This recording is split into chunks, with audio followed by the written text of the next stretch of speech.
The idea of two nations was mooted as early as 1888 by Sir Syed Ahmad Khan. But in his speech, nation was conceived as Qaum or community and not a separate nation state. On 20th February 1947, the British Prime Minister Clement Attlee announced that the British were going to quit India by the 30th of June 1948 at the latest. The Hindu Mahasabha immediately demanded the partition of Punjab and Bengal along religious lines. But Hindu Mahasabha was a relatively small organization in the larger scheme of things in India in 1947. The Indian National Congress followed up the Hindu Mahasabha demand on the 8th of March 1947 by demanding that Punjab should be partitioned. And this demand was articulated by someone no less than Jawaharlal Nehru, who was then president of the Indian National Congress. The idea of partition was vociferously articulated by the Hindus. Well, you see, in 1947, there was a certain kind of demand raised by Hindu middle classes, mostly in West Bengal and the city of Calcutta, for the partition of Bengal. That, I think, was a very short-term, knee-jerk reaction to what had happened in Calcutta in August 1946 and in Noakhali and Tipperah in October 1946. Then what caused the change of heart among the Bengali middle-class Hindus who, in 1905, had come out on the streets protesting against Lord Curzon's decision of the partition of Bengal? There was a dramatic collapse of the Congress Khilafat alliance in 1922-23. The communal bodies were revived and there were widespread Hindu-Muslim riots. The communal award, originally initiated in 1909, triggered off an unfortunate power politics in Bengal in 1932. Of the 250 seats in the proposed Legislative Assembly of Bengal, the European group, less than 1% of Bengal's population, were allotted 25 seats. Hindus, including the backward classes, were given 80 seats and the Muslims were given 119 seats.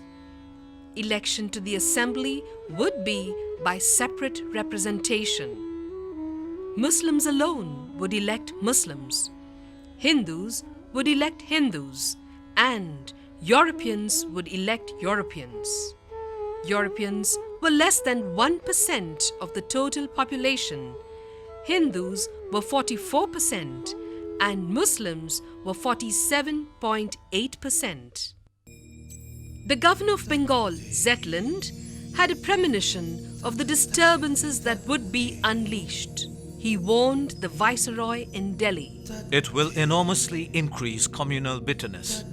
It will create a sense of injustice which will not easily be forgiven or forgotten. However, the Bengali intelligentsia or the Bhadralok nationalists adopted a curious position to the award.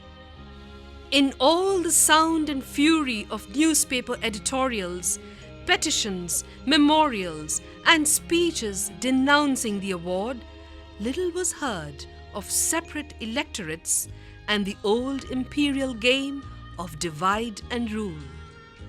Nor was there much clamour about the weightage given to Europeans in the assembly. Instead, their anger was directed against the Bengali Muslims, whom they regarded as the award's greatest beneficiaries. At a meeting at the Calcutta Town Hall, presided over by Rabindranath Tagore, one of the speakers recommended, Let the Hindus and Muslims be organized as separate nationalities in the matter of their separate cultural interests, their education, personal laws and the like, and then they can, without any discord, come together on terms of equality, equity, and brotherhood in an all-Bengal Federal Assembly. These words, carrying the scent of Hindu communalism, had an unmistakable resonance with the two-nation theory of Sir Syed Ahmed. The last decades of India's independence struggle witnessed an irreversible rift between the Hindus and Muslims. The drama of partition was now to be played out between the three major players: the Congress, the Muslim League, and the British Crown. In March 1937, when Jawaharlal Nehru remarked that the Congress and the Raj were the only two parties in India, Mohammad Ali Jinnah replied to the rebuff by claiming the Muslim League as the third, a rightful equal partner of the Congress. Jinnah said, I have got as much right to share in the government of this country as any Hindu, and I must have an equal, real, and effective share in the power. However, in the general elections of 1937, which followed a voting system based on separate electorates, the Muslim League won only 4.8% of the total Muslim vote. It was unable to form a government in any of the Muslim majority provinces. In Punjab, it lost to the Unionist Party. In Bengal, the Krishak Praja Party formed the government. The Congress formed government in 7 provinces. Jinnah offered to form a coalition government with the Congress in UP. Nehru turned him down. The Congress launched a Muslim mass contact program to impress on poor Muslim villagers that in the eyes of the Congress, their interests were identical to those of the Hindu poorer classes, and to convey the message that their real champions were the Congress leaders and not the landlords and lawyers of the Muslim League. The Muslim mass contact program aroused Jinnah's ire. There was vigorous opposition from the Muslim League. The program eventually failed due to limited and half-hearted mobilization of the Congress task force. And upon the 3rd September, Prime Minister Chamberlain made his historic and depressing announcement. I am speaking to you from the Cabinet Room at 10 Downing Street. This morning, the British ambassador in Berlin handed the German government a final note stating that unless we heard from them by 11 o'clock, that they were prepared at once to withdraw their troops from Poland, a state of war would exist between us. I have to tell you now that no such undertaking has been received, and that consequently this country is at war with Germany. It was war in Europe, and Britain joined the war. That changed the fate of the Muslim League in strange ways. On September 3rd, 1939, Lord Linlithgow, the Viceroy of India, announced India's entry into the war without consulting any of the political parties.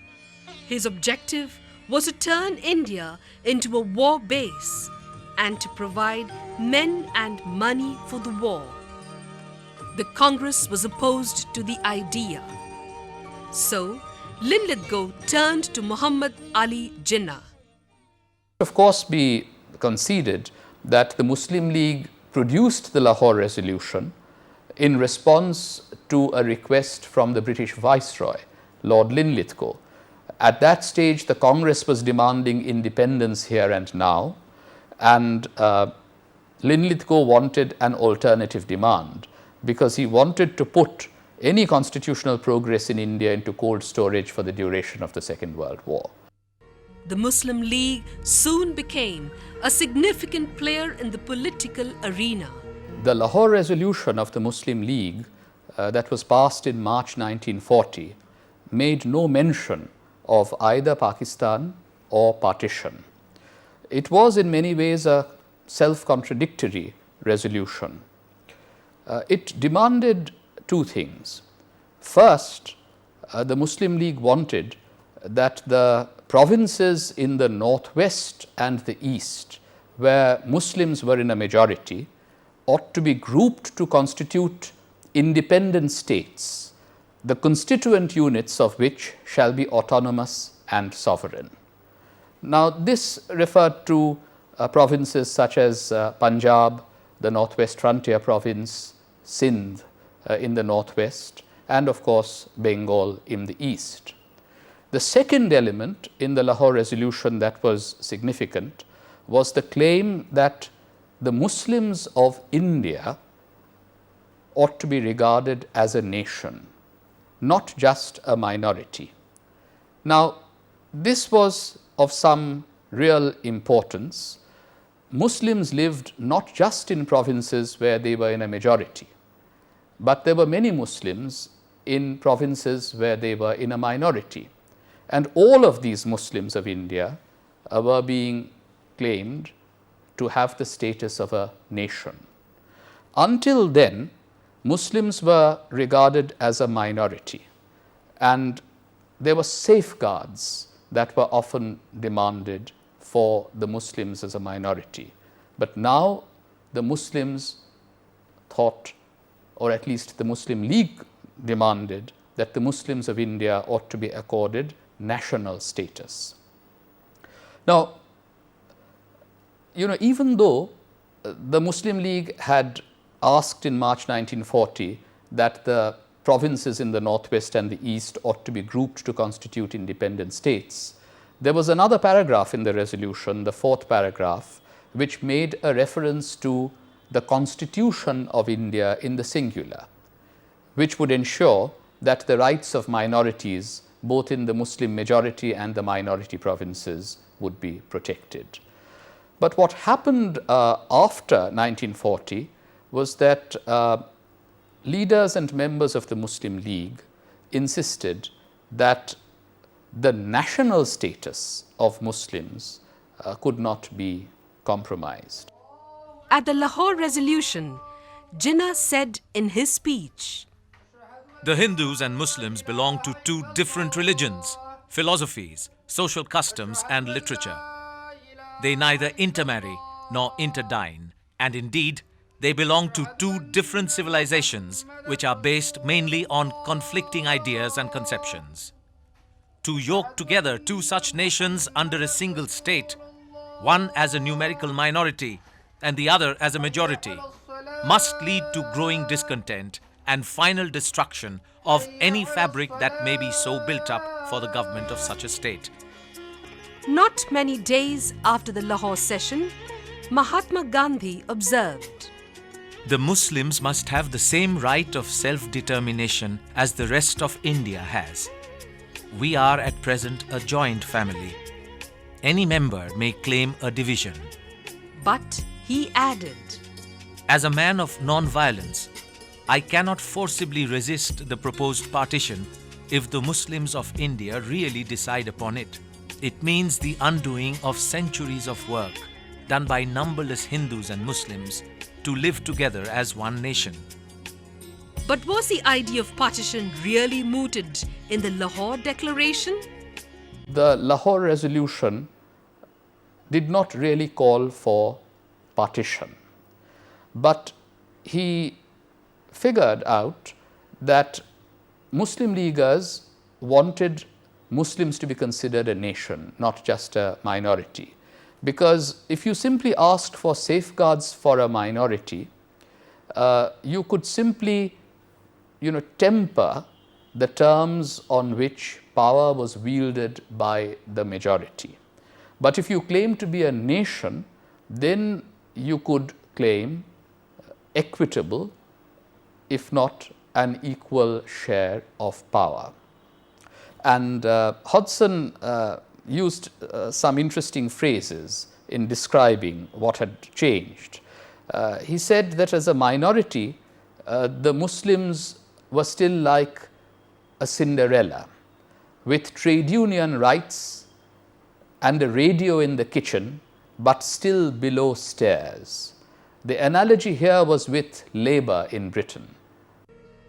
Jinnah was as much a nationalist as Nehru, but his abiding objective was to secure the interest of all Indian Muslims, which could only have been possible within a framework of Indian unity. Jinnah himself, in an interview that he gave to the Times, talked in terms of India being constituted of two nations, Hindu and Muslim, who would share in the governance of a common motherland. He had a friend and neighbor called Chundrigar in Bombay, who for a brief while became Prime Minister of Pakistan in the 1950s. He made it quite clear that the objective of the Lahore Resolution was not to create Ulsters, meaning Northern Ireland, which had been created as a result of a partition of Northern Ireland. But he said that there were these two nations, Hindu and Muslims, who would be welded into a united India. However, Jinnah had gone on record saying, The present artificial unity of India dates back only to the British conquest and is maintained by the British bayonet. But the termination of the British regime, which is implicit in the declaration of His Majesty's government, will be the herald of the entire breakup with worse disaster than has ever taken place during the last 1,000 years under the Muslims. Jinnah faced a political challenge that seemed almost impossible to achieve. A Muslim nation with its right to be independent, but not actually willing to break away from India. The Lahore Resolution seems interested in the right of the Muslim majority areas to be independent and leaves every other vital concern shrouded in ambiguity. There is a very revealing letter which Ayesha Jalal in her book The Sole Spokesman emphasized. This was a letter from Jinnah to Nawab Ismail in 1941, in which Jinnah himself says that Mr. Hodgson finally understands what our demand really is. So this was in many ways a play for an equitable share of power, and the Muslim League or Jinnah were not asking for partition, certainly not partition of the provinces. The word partition did not figure. Even the name Pakistan did not figure. Jinnah is reported to have said, Some confusion prevails in the minds of some individuals in regard to the application of the word Pakistan.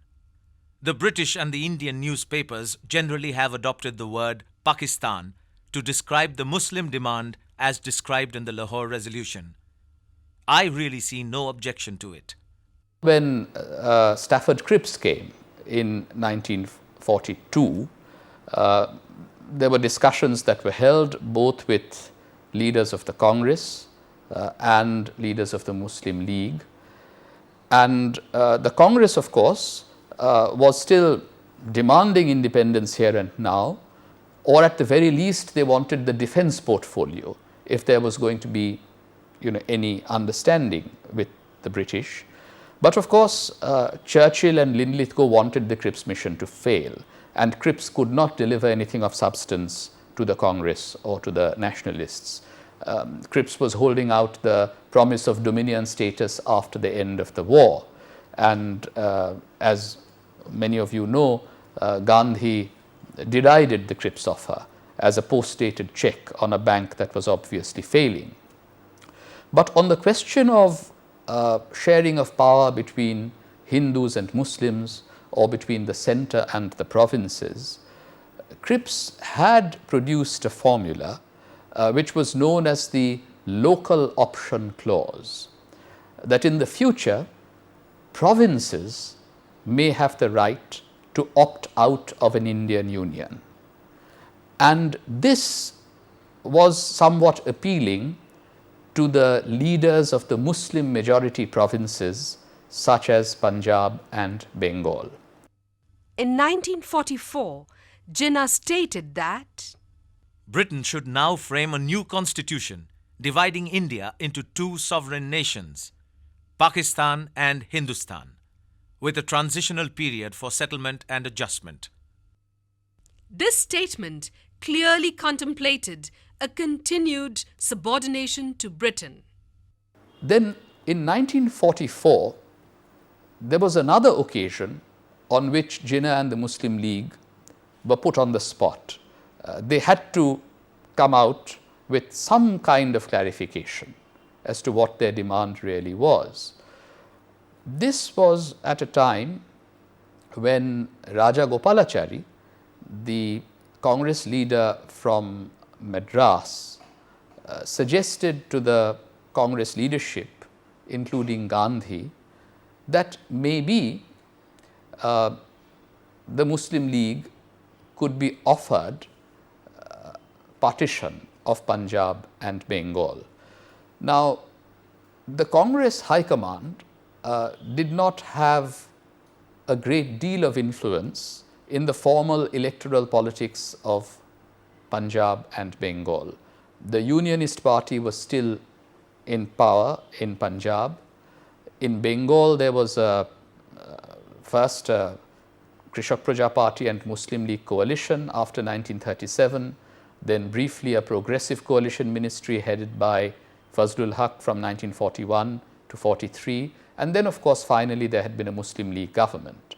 So from the Congress point of view, in Bengal there was a Muslim League government, and so far as nationalists were concerned, there was the radical strand of nationalism, which was often at odds with the central Congress leadership.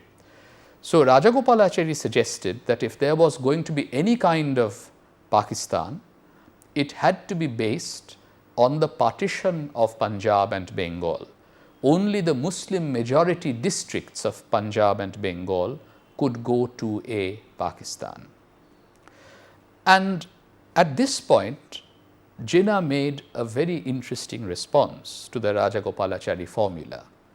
He said that what was being offered by Rajagopalachari was a maimed and mutilated Pakistan.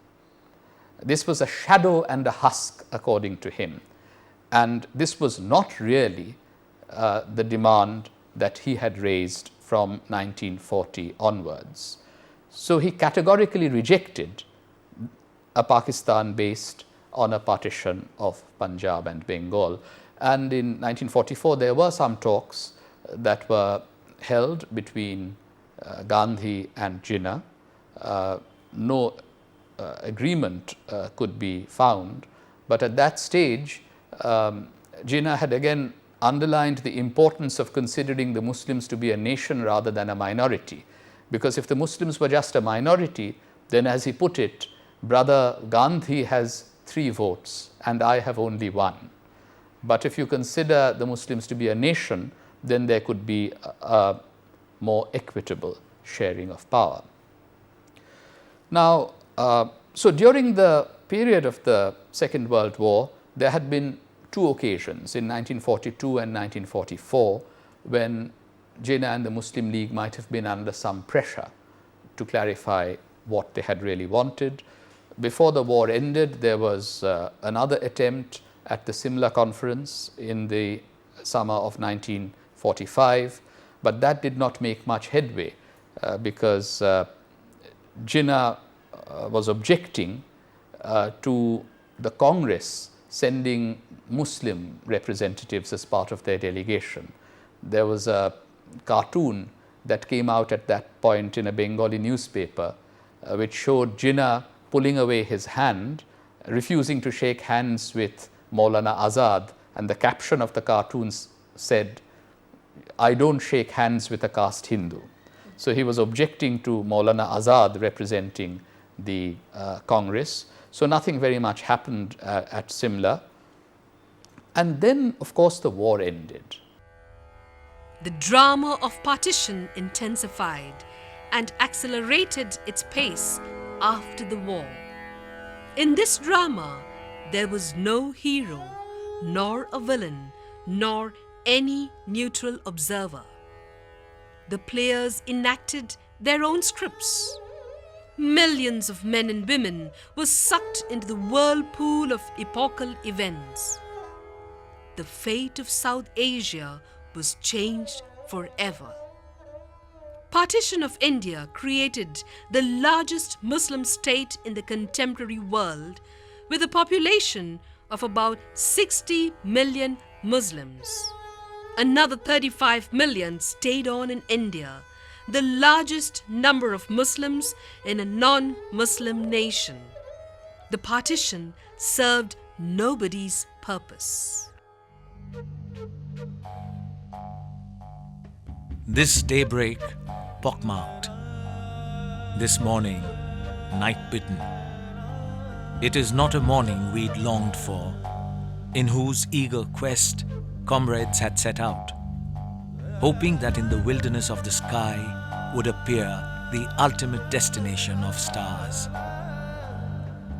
Somewhere, the wave of the slow night will meet the shore, and somewhere will anchor the boat of the heart's grief.